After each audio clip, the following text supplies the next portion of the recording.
Assalamualaikum warahmatullahi wabarakatuh.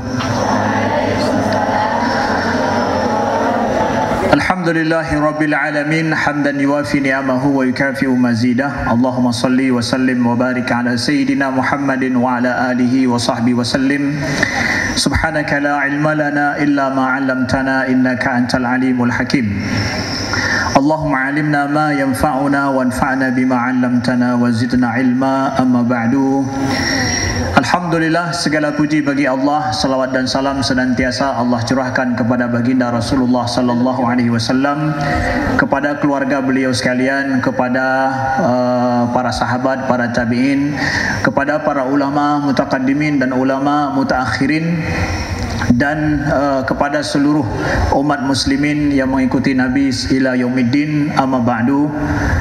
Penghormatan kami kepada Bapak PJ Bupati dan yang mewakili, kepada Bapak Sekda yang telah menjadi pembina upacara Hari Santri pada hari ini, kepada Bapak Dandim, Bapak Letkol Kolonel Andi Irsan. Selamat datang Bapak Dandim di PD ya. Beliau dari Sulawesi Selatan, alhamdulillah ditugaskan oleh Allah, dipercayakan untuk menjaga Kabupaten PD ini ya, baik secara keamanan demi kita menjalankan agama dan juga syariat Islam dengan baik di tempat ini. Kemudian kepada Bapak yang mewakili daripada kepolisian, Bapak Kapolres dan yang mewakili beliau ya. Kemudian kepada seluruh Forkopimda ya, yang berhadir di acara peringatan Hari Santri hari ini, kepada guru-guru kami, ustaz dan ustazah yang telah berdedikasi dengan baik untuk menjalankan tugas mendidik generasi Islam terbaik untuk masa depan, kepada santri-santri sekabupaten PD yang telah berhadir, yang kami sayangi, kami cintai, di tempat ini telah berhadir. Baik, pada hari ini Ustadz ingin menyampaikan beberapa pesan, tidak lama karena kondisi panas ya. Seyogyanya saya berpikir tempatnya adalah di musola ya, tetapi mungkin karena tausiah tidak lama, karena kalau sambil berdiri berarti insyaallah 10 menit saja. Siap? Adik-adik, anak-anak semuanya siap 10 menit? Kita kurangi jadi 7 menit? 5 menit? Wah, makin besar 5 menit makin boleh katanya. Ya, baik, Ustaz tidak memperpanjang, insyaallah hanya beberapa hal yang penting ingin Ustaz sampaikan. Adik-adikku ya, para tulab semuanya yang dimuliakan Allah, baik yang berasal dari MUK ataupun yang berasal dari luar Madrasah Ulumul Quran se-Kabupaten PD. Ustaz ingin ingatkan kepada kita semua bahwa ada sebuah hadis daripada Nabi sallallahu alaihi wasallam yang Nabi sampaikan. Man salaka tariqan yaltamisu fihi ilman sahalallahu lahu bihi tariqan ilal jannah. Siapa yang menempuh suatu jalan untuk menuntut ilmu, maka Allah akan memudahkan baginya jalan ke surga ya. Ini hadis, ini perkataan daripada Nabi SAW, itu tidak kita dapatkan satupun daripada pembesar dalam sejarah mengucapkan seperti ini. Menuntut ilmu sama dengan jalan ke surga. Itu hanya ada keluar daripada hadis Nabi. Tidak ada satu orang pun sejarawan ataupun pembesar dunia yang menyampaikan seperti itu. Kalau kita lihat dalam budaya-budaya lain yang justru menuntut ilmu itu untuk berkuasa, menuntut ilmu itu untuk mendapatkan power, menuntut ilmu itu hanya untuk mendapatkan uang ataupun materi ya. Tapi di dalam Islam, adik-adikku, menuntut ilmu itu adalah jalan ke surga. Wa innal malaikata la tad'u ajnihataha ridan bima yatlub ya. Dan malaikat-malaikat itu menaungi orang-orang yang menuntut ilmu ya, karena ridho dengan apa yang mereka tuntut. Maka adik-adikku, dari sejak awal pastikan di dalam hidup kita bahwa menuntut ilmu ini adalah jalan kita ke surga. Dari sejak awal kita sadari. Maka orang-orang yang mengetahui bahwa menuntut ilmu itu adalah jalan ke surga, sebab itulah di dalam Islam orang menuntut ilmu itu dimuliakan, ya. Jadi kemuliaanlah bagi seluruh mereka yang hidup adalah untuk menuntut ilmu, apalagi ilmu agama, ilmu Al-Quran, ilmu hadis Nabi, yang merupakan punca daripada akar daripada agama Islam yang kita cintai ini. Jadi semuanya sampaikan dalam hati kita bahwa menuntut ilmu ini adalah jalan kita menuju ke surga.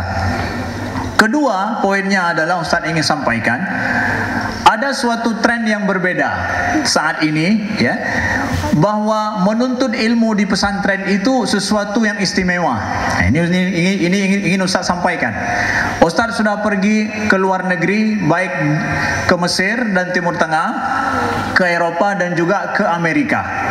Sistem pendidikan pesantren yang muncul dalam masyarakat itu sangat mencolok ada di Indonesia dan Asia Tenggara khususnya, yaitu di Indonesia dan Malaysia. Di luar negeri, sistem pesantren walaupun mereka belajar ilmu umum, itu tidak ada model sistem seperti tempat kita yang 24 jam diorganize untuk belajar dan tidak keluar dari tempat itu selama mereka belajar.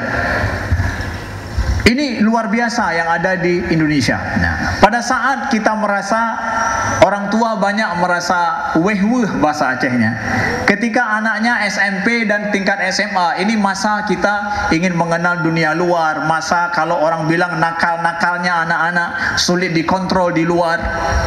Maka pesantren mengajarkan ataupun memberikan solusi terbaik bahwa inilah tempat di mana anak-anak masa muda mereka, masa remaja mereka ditempa dengan baik di sebuah bi'ah, di sebuah lingkungan yang sudah diset dan dikontrol sedemikian rupa dengan agama, dengan adab, dengan akhlak, sehingga membentuk mereka generasi yang diharapkan dan diinginkan.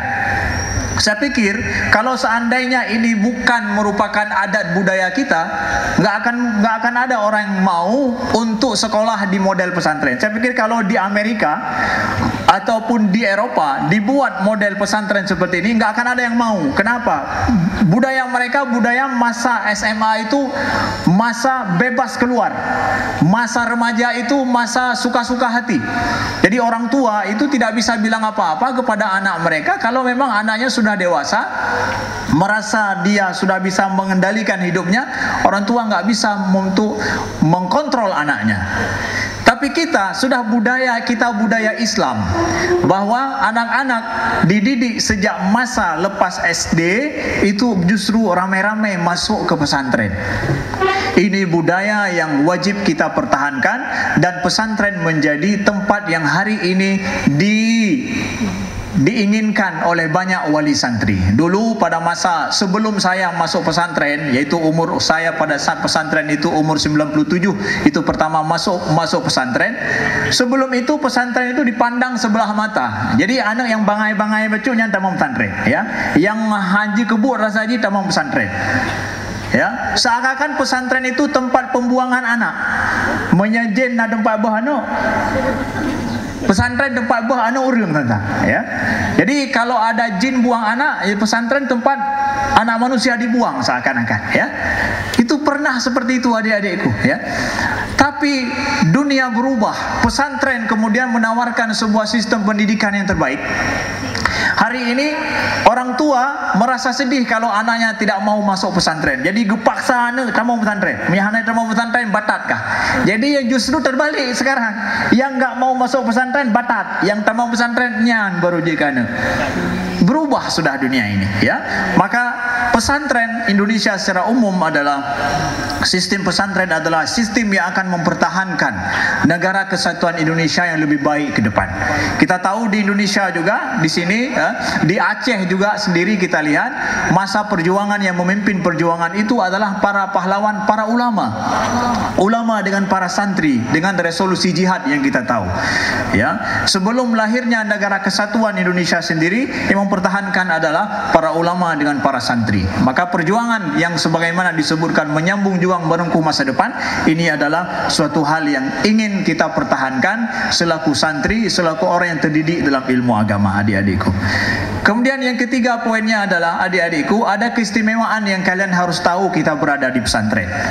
Dan saya berbicara selaku ustadz berbicara adalah karena juga lulusan daripada pesantren. Pertama adalah apa yang menjadikan tempat pesantren itu istimewa walau bagaimanapun kondisi tempat kita tinggal. Pertama adalah pesantren ini mendidik kita di sebuah lingkungan yang sudah terkontrol dengan baik untuk dengan akhlak, budaya, adat istiadat dan juga sistem pendidikan yang sudah terset dengan baik. Ustaz ada cerita sedikit saja. Cerita adalah ada cerita, kalian pernah dengar nggak dulu cerita yaitu singa dengan kambing, ya? Pernah dengar? Pada zaman dahulu, ya, ada seekor singa yang kehilangan anak, ya. Singa kehilangan anak itu biasa, tapi kalau orang kehilangan anak itu yang luar biasa, ya. Singa kehilangan anaknya sehingga dia tidak mendapatkan anaknya lagi yang masih kecil. Anak singa ini ternyata hilang di dalam hutan, turun ke kampung, jumpa dengan sekelompok kambing yang sedang makan rumput. Singa ini kemudian, anak singa yang masih kecil yang tidak tahu diri, berkawanlah dengan kambing. Kambing itu pun akhirnya dia menjadikan anak singa ini sebagai anak asuhnya. Bertahun-tahun singa ini kemudian akhirnya besar dalam kawanan kambing. Singa ini kita tahu kalau dia bersuara mengaum, tapi kalau kambing apa? Kiban rasu kameng? Ah, kalau kayaknya nyam tuh ya, nyam tuh kamengnya, nyam kamengnya, ya, nyam kameng lagi ya. Akhirnya singa ini, ya, karena dia melihat, dia tidak tahu siapa dirinya. Yang dia tahu adalah kambing itulah keluarganya, itulah ayahnya, itulah ibunya, itulah keluarga dia. Akhirnya walaupun dia sudah besar, lebih besar daripada kambing, hari-harinya makan rumput dan dia tidak bisa mengaum, hanya mengembek saja. Suatu hari dia jumpa sama gajah. Ketika jumpa sama gajah, gajah heran. Ini singa kok bisa berkawan dengan kelompok kambing. Singa besar lagi, makan rumput lagi, bukannya makan kambing. Biasanya singa makan kambing, ini makan rumput, berkawan dengan kambing. Lalu ditanya, kamu ini siapa? Bukankah kamu singa? Ditanya sama gajah. Kata singa, tidak, saya ini kambing. Kamu bukan singa? Bukan, saya kambing. Ya. Bukan, kata gajah, kamu lebih besar daripada singa, lebih besar daripada kambing, kamu lebih kuat daripada kambing. Tidak, saya tidak kuat, saya ini tidak punya kekuatan apa-apa. Heran si gajah ini. Suatu hari si singa pun heran, kenapa saya dibilang singa bukan kambing? Dia lihatlah dirinya pada saat minum air di sungai. Ikalon roy, pakan lon beda dengan kambing. Disitulah dia baru tahu wajahnya beda dengan kambing. Akhirnya apa yang terjadi? Ya, dia tanya kemudian sama si monyet, monyet, aku ini kambing atau singa? Kata monyet, kamu ini singa. Dan biasanya kamu makan kambing. Ya. Setelah itu barulah singa sadar diri. Besoknya apa yang terjadi? Dia pulang menjumpai kambing, dia makan kambing semua. Kenapa? Baru tahu diri kalau dia ini adalah singa. Ini cerita saya dapatkan dari guru saya dulu, ya. Walaupun ada di internet kalau kalian mau, ya. Apa artinya? Bahwa bi'ah, sebuah lingkungan yang mendidik kita, itu akan membentuk jati diri kita. Kalau kalau lingkungan itu baik, maka lingkungan pendidikan baik, kita akan menjadi orang baik. Tapi kalau lingkungannya tidak benar, maka jadilah kemampuan kita yang hebat menjadi seperti singa tadi. Kemampuan yang kuat, bahkan gagah perkasa, karena kambing yang mendidik dia. Gimana? Jadilah dia seperti kambing yang gak punya kuku, hanya makan rumput setiap hari, bukannya makan kambing. Ya. Tapi ketika dia sadar siapa dirinya, mulailah dia jadi raja. Raja apa? Simba, ya. Jadi Simba raja hutan. Maka kalian mau dididik jadi kambing atau jadi singa? Oh, singa, ya. Dididik jadi singa untuk perjuangan agama Islam, insyaallah taala. Jadi pesantren itu adalah tempat mendidik jati diri seorang muslim yang sejati. Maka bersyukurlah pada saat kita mendapatkan pesantren ini memberikan solusi terbaik untuk pendidikan jati diri kita yang lebih baik. Kemudian terakhir adalah Ustaz ingatkan pesan daripada Imam Syafi'i rahimahullahu ta'ala kepada kita semua. Imam Syafi'i dalam sebaik syair beliau sampaikan bahwa waman lam yadhuq murra ta'allumi sa'atan tajarra'a dhullal jahli tula hayatihi. Ya, siapa yang tidak merasakan kepahitan di dalam menuntut ilmu, kesusahan dalam menuntut ilmu, maka dia akan merasakan hinanya kebodohan seumur hidupnya. Ya. Adik-adikku, kita selama masih belajar, baik merasa carong dro. Hai, tanyo tengah belajar baik sombong, merasa bahwa tanyo lebih carong, gure bangai. Hanji menan. Pada saat kita sedang belajar, hormatilah guru kita, hormatilah ustadz dan ustazah kita, menjadilah tawadhu kita, bersabarlah atas kesulitan dan kepahitan yang kita rasakan. Kalau tidak, kita akan selamanya jadi bodoh. Bahkan bukan bodoh saja, kita akan diancam dengan neraka seperti terjadi dengan iblis yang merasa dirinya lebih baik, ya, daripada Adam. Ya. Maka tawadhu'lah dalam kita menuntut ilmu, di dalam kita mencari ilmu pengetahuan di depan guru-guru kita, di depan para ulama kita. Ihtiram dan ta'zimlah kita kepada ulama kita, dan bersabarlah dalam menuntut ilmu.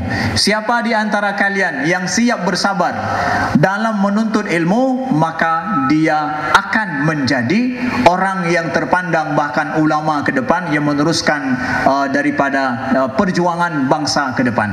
Nabi Musa saja seorang nabi, tapi beliau belajar pada Khidir, yang menurut para ulama disebutkan Khidir ini bukan nabi. Sehingga para ulama mengatakan boleh tidak seorang nabi belajar pada yang bukan nabi? Boleh. Semana lebih tinggi derajat seorang nabi dengan orang soleh, lebih tinggi derajat seorang nabi. Tapi Nabi Musa belajar pada Khidir, yang bahkan Khidir mengatakan bahwa innaka lan tastati'a ma'iya sabra, engkau tidak akan mampu bersabar denganku, kata Khidir. Khidir yang mendikte Nabi Musa, ya. Kok bisa begitu? Begitulah seorang talibul ilm, seorang penuntut ilmu. Dia siap didikte oleh gurunya. Demi apa? Demi ilmu yang ingin dia dapatkan dari seorang guru. Maka bersabarlah selama kita belajar.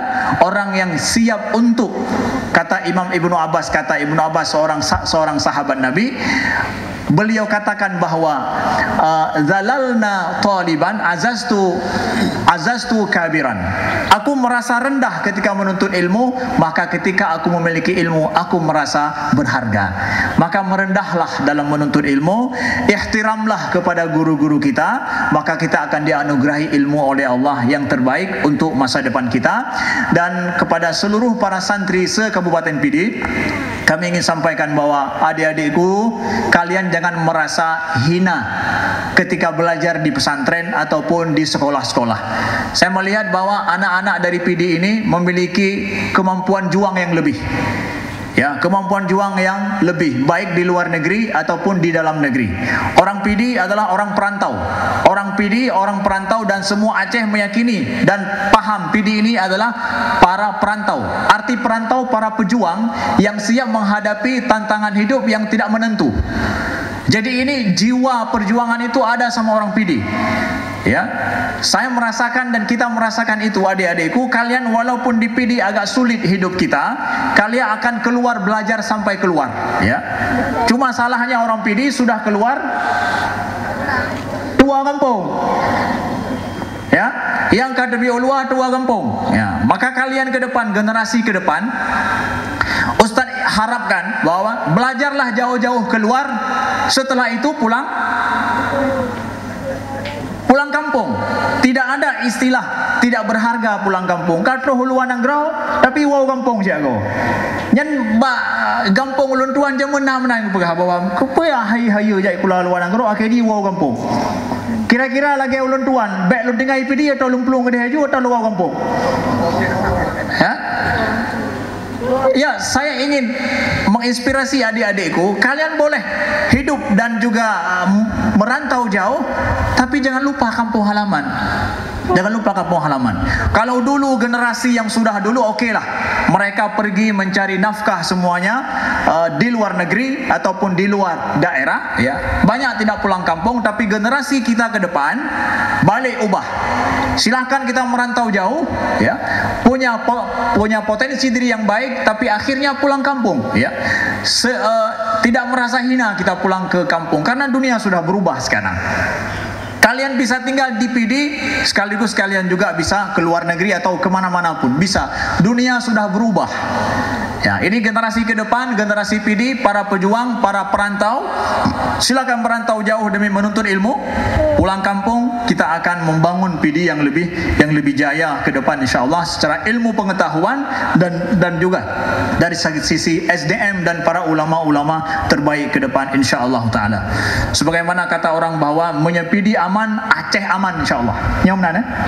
Menyepidi aman, Aceh aman, ya. Kalau PD tidak aman, ini akan jadi bermasalah juga untuk Aceh ke depan insyaallah, ya. Kita para pejuang dan akan insyaallah siap berjuang dengan ilmu pengetahuan dan memakmurkan negeri kita. Sekian, terima kasih, mudah-mudahan berguna dan bermanfaat. Mohon maaf Ustaz sedikit panjang berbicara. Sama-sama kita berdoa mudah-mudahan Allah ridhai pertemuan kita pada hari ini.